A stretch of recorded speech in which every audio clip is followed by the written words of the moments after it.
Welcome to the Boss Experience, the podcast that gives you actionable tips and strategies to start your business. And I'm your host, Michelle Davis. Let's get started. Welcome to another episode of the Boss Experience podcast. I'm your host, Michelle Davis, and I am here with Mesha Bazemore. And Mesha is CEO of Coco Twins, and she is a graphic design artist. And I am so excited to be interviewing Mesha because, we're going to be talking about how she sold her first NFT. And NFT, the first time I heard the term NFT was from Mark Cuban. He was, he made this comment, he was being interviewed, and he made this comment about, the direction of investing and what people should be putting their time and their energy in. And I made note of it, and I'm like, wow, okay, I've never heard of NFT. And then I've heard probably over the last several years about blockchain and all of these different things. And so I think I first started hearing chatter about blockchain maybe about 3 or 4 years ago, not knowing what that was. It really sounded very confusing to me.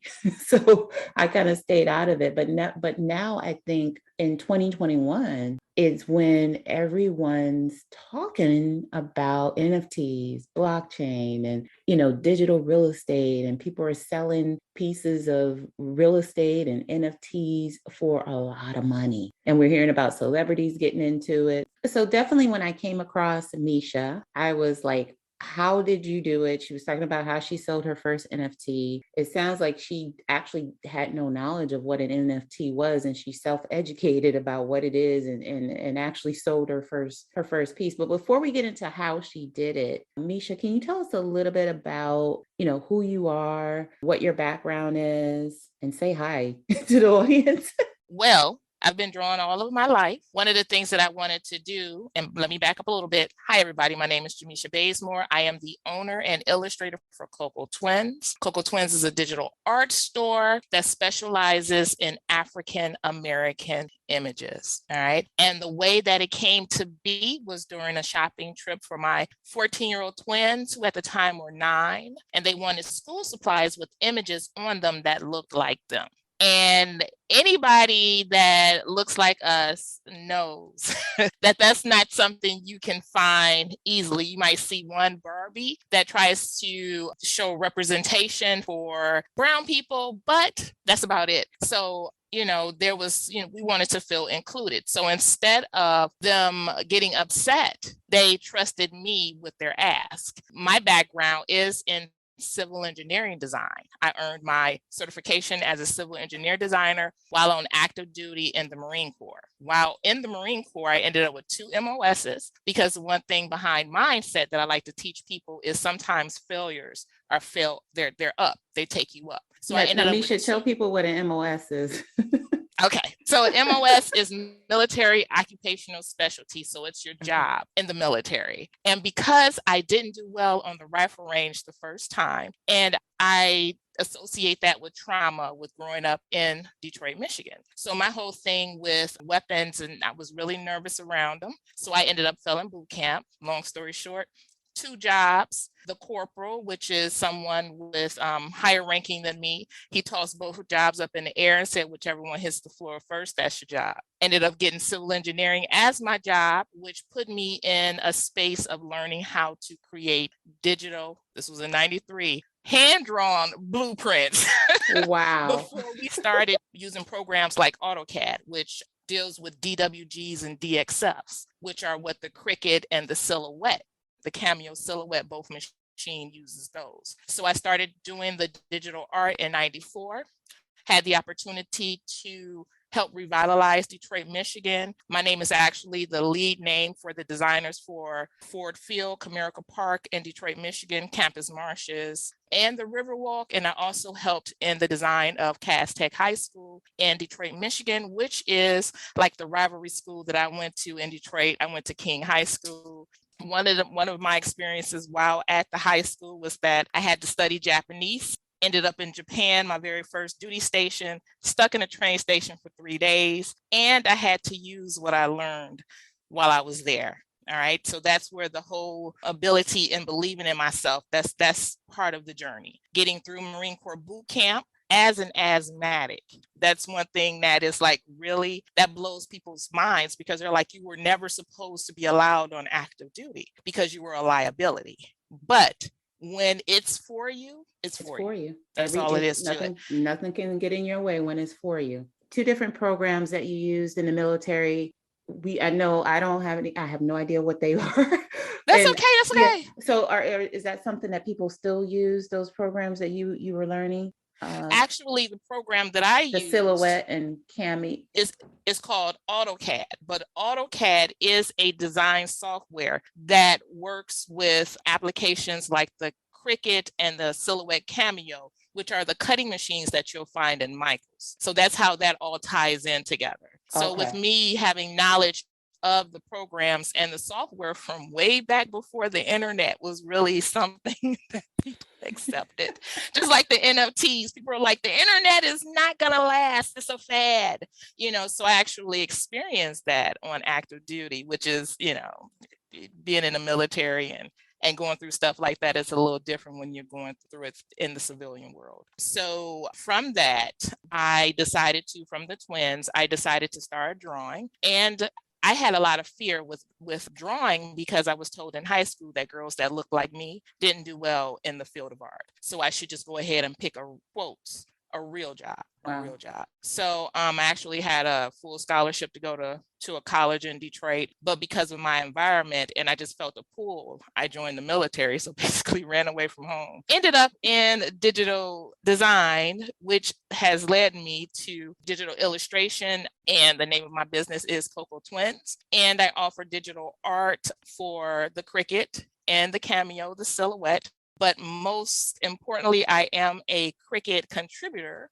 that has had the opportunity to teach on Michael's platform, the craft store. Big Michael's craft platform. store, yeah. Mm-hmm.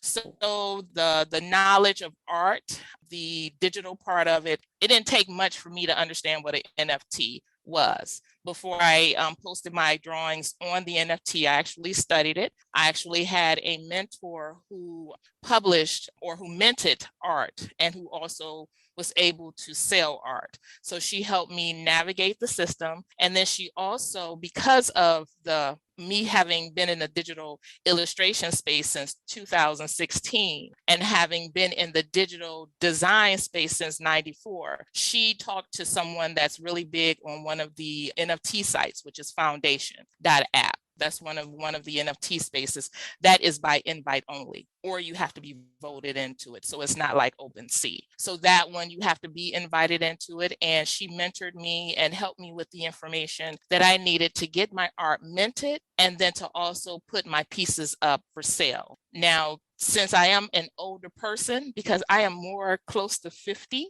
than I am to anything else. I started off with this, the Coco Twins. I started it 2016, we won it 2021. So I started it at 41.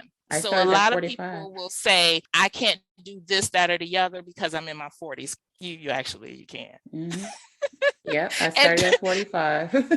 And do well at it because your mindset is different compared to where we were when we were in our 20s. Because I don't think mentally I would have been able to manage the type of success that Coco Twins has brought me, because it's actually a registered trademark company as well. So I wouldn't have been able to manage all of that, being a new mom, a new wife, coming off of active duty, and then they don't acclimate you to civilian life. So 41 was actually the perfect age for me. So with the NFTs, I put them up. I know people say you should go to Twitter, you should go to Discord, you should do this, you should do that. But having been in the project management space for a very long time and having been doing Coco Twins for a while, I decided to just continue to use the same strategies that I've used for Coco Twins to bring awareness to my brand. Now, I'm not one that does a lot of advertising. I am not one that gets on a lot of platforms. What I'll do is try to connect with people in a way that they understand it. And one thing that I've found is that your story is what actually sells. The art can be beautiful, but people have to be able to connect with you and it has to make sense to them. And then they also have to see longevity, because it's just like trading stocks. You have to be of value. You can't just post and run. You can't just be like everybody else. You have to put your own thing into it and let people know that there's actually a real person behind it. So when I posted I minted my NFTs maybe 2 or 3 weeks before I actually put them up for sale because of gas fees. Right. Let's backtrack a little bit so we don't lose anyone. Oh, okay. So let's backtrack a little bit. Let's define what is an NFT. Let's start there. So in case there's someone that's listening to this podcast and they're like, NFTs, I've heard of them, but what is it actually? So it's a non-fungible token. All right. And the way that I explain it to the crafting community is that it is a way so they understand copyright and stuff like that. So it's a way to register your digital asset to a digital space that will hold that information. You will not lose ownership of that once it becomes part of a blockchain. So it's a digital asset. It could be MP4s, it could be JPEGs, it could be GIFs, it could be PNGs, it could be whatever your spirit of creativity puts on your heart to create. It can be that.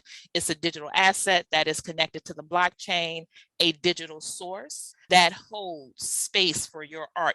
You will forever, whatever the art is, it doesn't have to be anything drawn, anything digital. It's just anything digital. It holds space for ownership. So once you mint it, once it's part of the blockchain, that information is carried with that art for basically as long as there's a digital space. Which looks like that's going to be a long time. Yeah, a very long time, right. a very long time. So I try to break it down so that way I don't go into, well, this is the blockchain, and then you have to have cryptocurrency. When you get your cryptocurrency, you have to make sure that you keep your wallet set up. So I try to break it down so that way, just like I said before, to connect with people, to help them understand that this is something that you can do. It may seem like it's really something difficult to understand and something difficult to grasp, but actually it's not.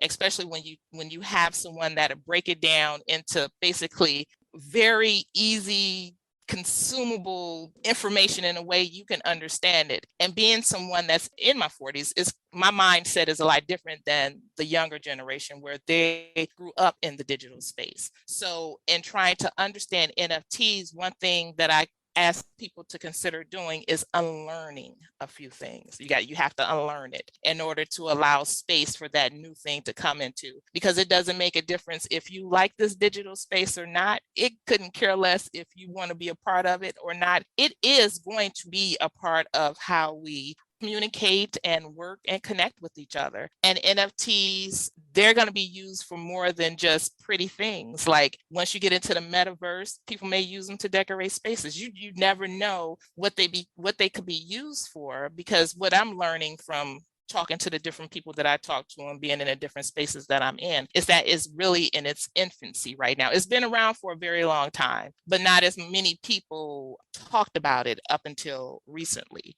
And I feel like the space that we're in now with the pandemic is forcing us to really take stock and notice of the digital space. It's really given because we can't be in front of each other like we used to. So we have to use our digital space to communicate. And one of those things that is part of the digital space are NFTs. And there are a lot of people getting into it, especially celebrities, because there is a lot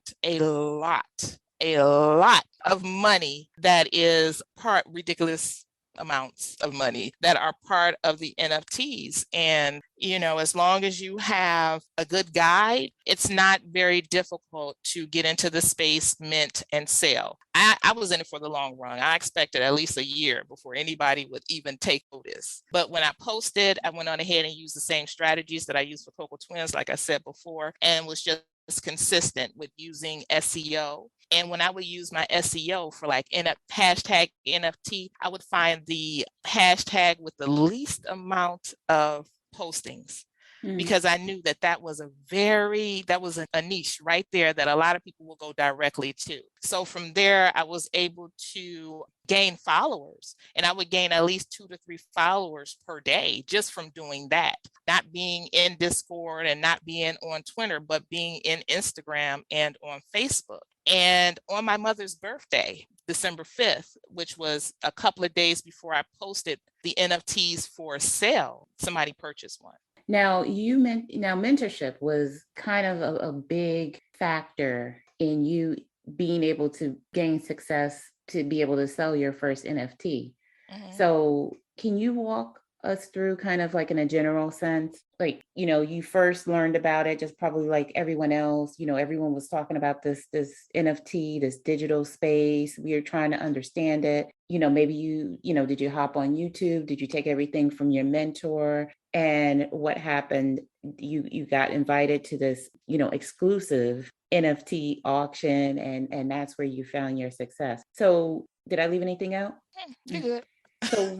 So I hear a couple of things. I hear a lot of coaches telling people, oh, don't get into NFTs, stay in your lane, focus on this. I'm hearing that kind of chatter. And I think that's a misinterpretation of what an NFT is, because an NFT is an investment. It has nothing to do with starting another business. It's not. Okay. And so I want you to clarify that one point, and then I want to talk about, you're a great artist. I saw your artwork on Cocoa Twins, but for the non-artists, I want you to talk about what hope do we have of getting into the NFT space. So let's start with, just dispelling that whole myth about the fact that NFT is more of an investment, and more so than it being a business in and of itself, and then jumping into what hope is there for someone who has no artistic abilities whatsoever to get into the space. Okay. So actually the NFT is, you have to treat it like a business. You have to have strategies. You have to create content. You have to treat it like a business, but not in the sense of you need an LLC. You need to this is what I mean by you have to unlearn a lot of things in order to be able to move in this space, especially as an older person. And one of the things that I've found is that mentorship in this space works best with younger people than it does with older people. So you have to do the reverse mentorship. For me, I would not look for somebody my age or older to mentor me in this space. I look for someone that's younger, because they have a grasp, but they have an understanding of it in a way that I don't. And they're not used to, you got to get it copyright protected before you present anything to the world, so that way you protect your intellectual property rights. The blockchain actually takes care of that for you. The NFTs, if it's a business, give it a name. Give it a name. When you give it a name, just check the trademarks to make sure that it's not a trademark name, and move from there. You have to have a foundation. And that's why I say it's like a business, but then it's not like a business, but you have to have some type of foundation to get started. And then from there you can grow. With the NFT, one of the things that I do, I offer classes. I offer coaching. I am a certified creative arts coach, entrepreneurial coach, and a life coach. And one of the things that I teach non-drawers how to do is actually how to draw. And it's funny that a lot of people don't think that they have that creativity in them, but they do. And I have a lot of students. I had one that was just featured in a newspaper. I think it was in North Carolina. She couldn't draw a straight line. She'll tell you that. But now she's selling her own digital artwork. You don't have to know how to draw, not in this digital art space. And one thing with the military, with me knowing how to draw blueprints, I also know tips and techniques and tricks, so that way people can draw, because in that space, in that engineering space, people don't know how to draw, but they know that anything that can be measured can be drawn. That's the whole mindset behind how I teach people to move out of the space of thinking they can't draw to actually creating their own art. And I have a few students who have their own digital art store, have a few students who are now doing consultations because they're like, only if you knew the applications out there that are available to you to help you draw. Drawing, when you do an NFT does not have to be some perfectly straight line. It could be, we call it digital paper. It could be a geometric shapes, just a bunch of shapes. in colors, and you tell a story with it. You can go into an application like Procreate, which is a drawing application where you can put a tool against it called Liquify to turn it into an animation. You don't have to know how to draw. I And what's it promise you, called? you don't. Procreate? Procreate. Okay. You don't have to know how to draw. There's an application that I teach people how to use to create their own digital paper. And if you get an opportunity, you can go to Etsy and see people are making a lot of money on creating digital paper. And what digital paper is, right? It could just be any type of design that you would see, like if you go into Michael's, no, wrapping paper. So that's basically physical paper, but you can do the same thing digitally, and you can use that. And it could be you taking your name, writing it in cursive, and then there's an application that I teach my students to use that turns it into geometric patterns. And then from there, we learn how to create something called scalable vector graphics, where we can bring it into another application called Canva and create art there. And then from there, we move it into Cricut and Silhouette. And then from there, we can move it right into the NFTs. So I show people how to take their creative art. If you know how to put colors together, I don't care if it's gray and white and black. If you know how to put colors together, then you know how to create. You just haven't been shown how to do it. That's it. And I teach people how to do that. And one of my students who's been doing this for maybe a year, she just earned herself $80,000 in passive income doing what I taught her to do. Wow. So speaking of money, being in the space, what's kind of been like the minimum that you've seen people earn, and kind of like we've seen the maximum, where we heard about Snoop Dogg, where he sold one single piece for 100,000. We've heard about, some art selling for millions. So let's say someone new coming into the space, what is kind of like the base amount they could be looking at in art? And do they need several pieces to get started? Do they need a single piece of art to get started? Like, how does that work? A single piece is enough. And sometimes people don't even sell their NFTs. They give them away. There is one person I listened to on a podcast who started this out a couple of years ago, and he gave away his NFTs on like baseball cards. He just tossed them out to the audience, and he only tossed out so many. Now today, those cards each are worth $1 million each. So he actually started with giving them out first. Then he built up his audience, and then his value increased. I've seen people sell them for $1. I've seen people give them away. And just like you said, I've seen people do it for millions. But one thing that I do is I make sure that I price mine so that way I can recoup the cost of minting, the gas fees. So there are gas fees associated with minting and selling in the NFT space. You have to pay for that space. Just like if you were renting space in a mall, you have to pay for that space. It's physical realty. In the NFT is digital realty. So you still have to pay to be in that space. But the business part of it is that you have to make sure that you're pricing yourself to stay in business and not to get ate up by the business. So you don't want to pay more than what you get back. Just like in any investment, you don't want to put in more than what you can afford to lose. So it's you still have to have some sort of business mentality behind this, and great guidance, because you can become just wildly successful. And if you have no business mindset whatsoever, you can get lost in that and won't know what to do next. Yeah. We talked about, the fact that people are trying to, here we have this great opportunity, and we have people that are steering people actually away from NFTs. So I'm glad you dispelled that myth that it's an investment, but it is a time investment. So, anyone that's wanting to jump into, just like anything else. Yeah, you got to spend some time to learn it. You have to be in it for the long haul. If you're in it just to get rich quick and your name is not Snoop Dogg, it's not gonna happen. You have to have that. You have to have that audience and that following.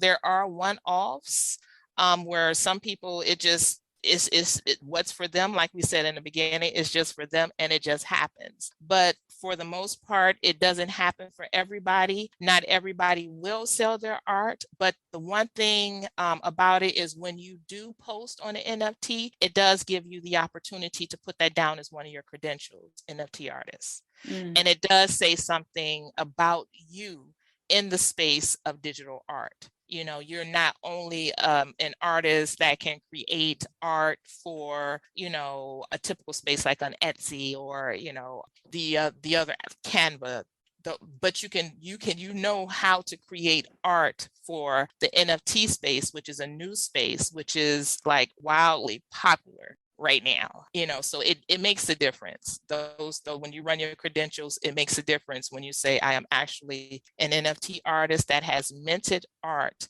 in the NFT space. So it took you 2 weeks to sell your piece, to, you know, and if the person that purchased your piece of art goes and resells it, you get a percentage of that, right? So I do.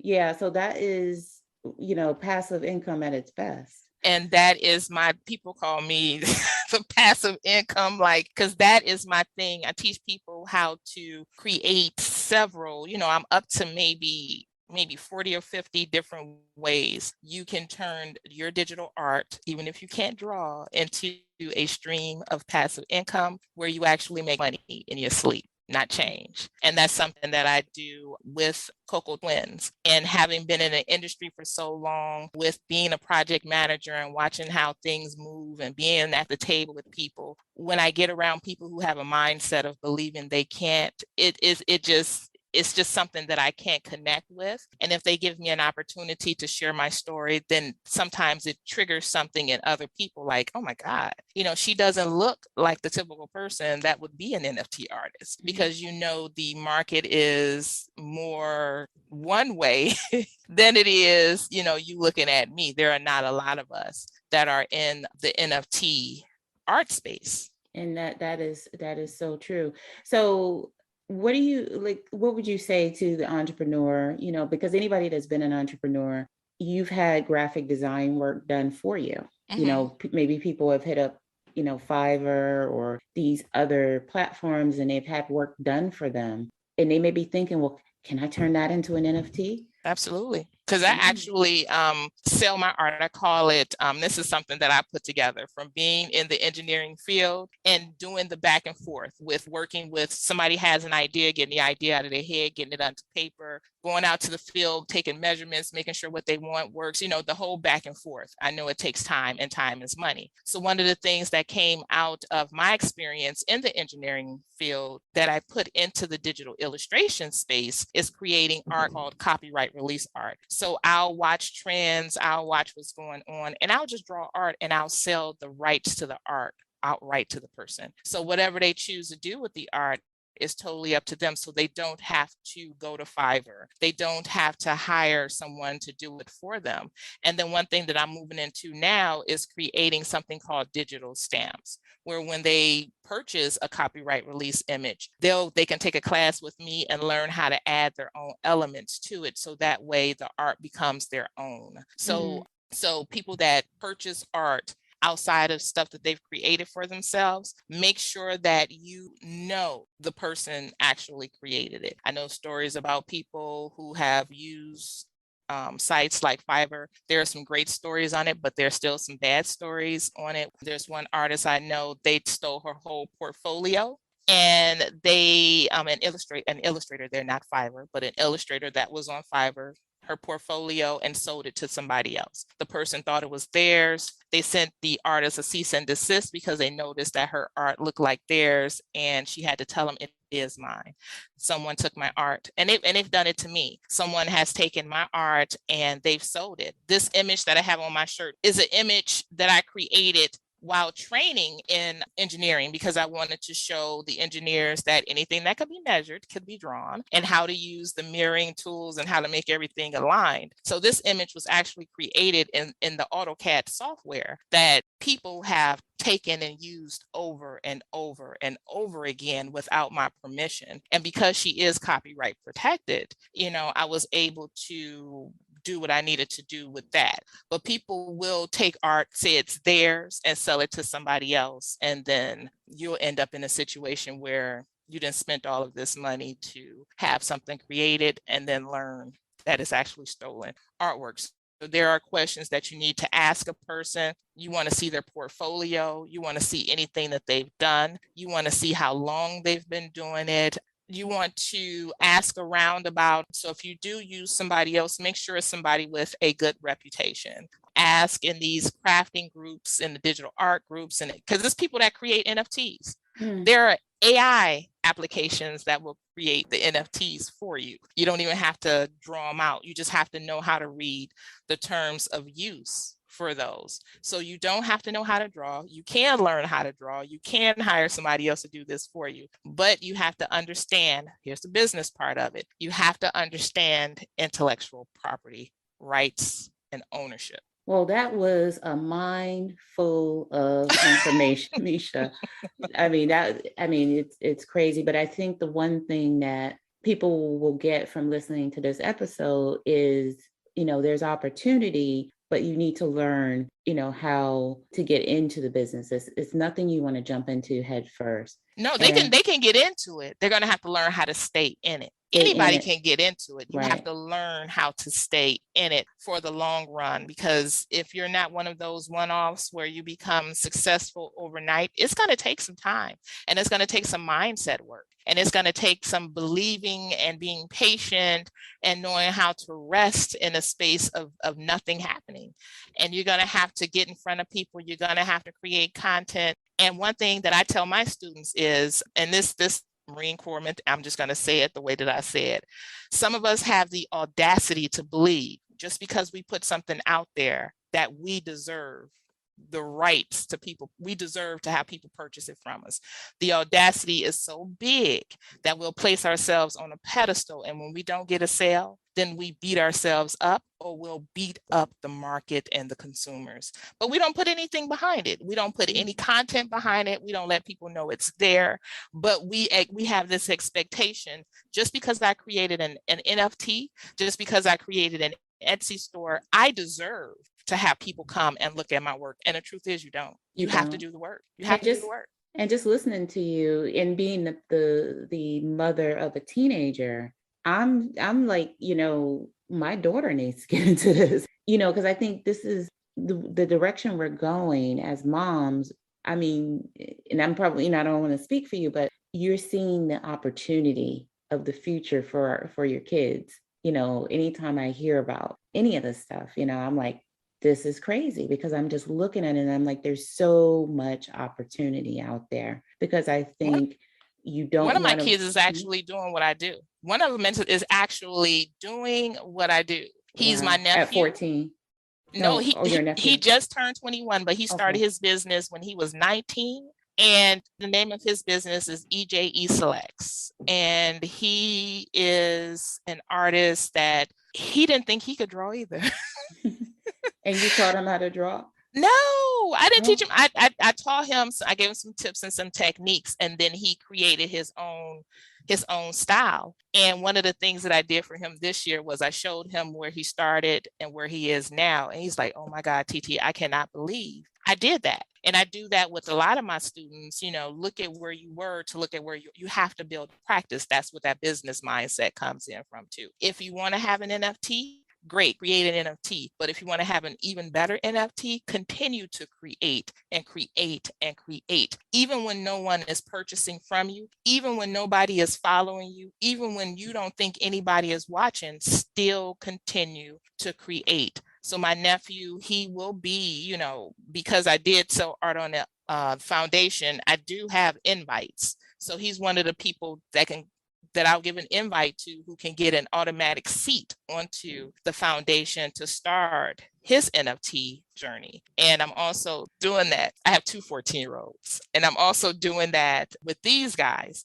But because of COVID, the mindset, trying to keep them consistent, it's been a challenge. So before I put them into a space like that, I want them to be mentally prepared for it. But yes, our children, we actually can teach our children how to move in this space and how to build in this space. And some of my students, they thought that they were taking classes with me for them, but they later found out that it was for their children, because I have one whose daughter is actually a self-published author, and she's 8.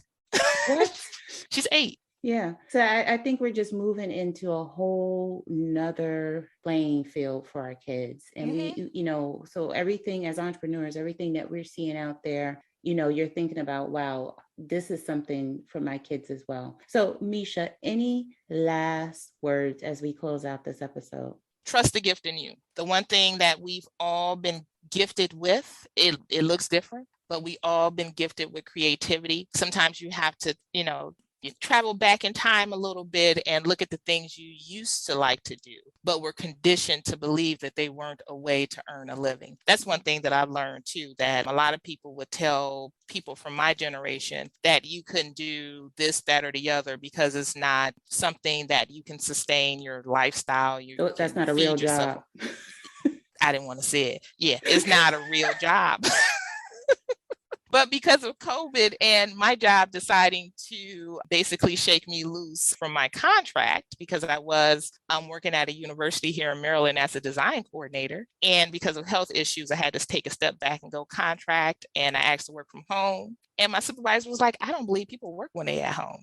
A couple of months later, COVID came about and everybody was at home. Mm-hmm. So then my contract ended up expiring. And so this year, 2021 is the first year since I was 14 years old that I have not worked for anybody.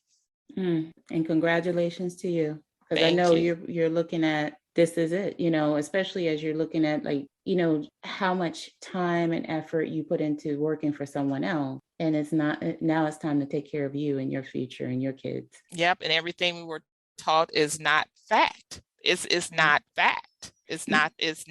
And not to say people should run off and quit their jobs, but no, everyone, and I wish I had known this, years ago, 20 years ago, however long ago, don't quit your job, but always have an alternative income. And so the opportunities that you hear about on the Boss Experience podcast and, things that I talk about on Instagram, look at how can I use these opportunities to create an alternate source of income? Because I think, COVID kind of highlighted that nobody was safe. Mm-mm. And it's funny, not funny, but interesting that in 2020, so many people lost their jobs.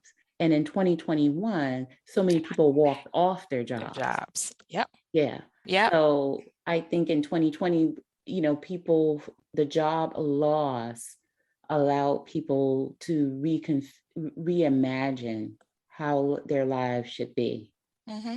And now, I think we're approaching a whole new kind of era in the way we think about, earning income and, whether it's through, whether you call yourself an entrepreneur or just, someone who's looking to, make sure your family is always leveling up. I mean, however you look at it. Yeah. So how can people find Mesha Bazemore? So people can find me by visiting Cocoa Twins, COCOA Twins, TWINS.com. And I call my business Cocoa Twins because the twins are the reason why I started this. And then people can also find me at MeshaBazemore.com. So CocoaTwins.com and MeshaBazemore.com. And one bit of advice that I give people that work a 9-to-5 and your 9-to-5 is like really just like driving you up a wall. Use it as your first investor.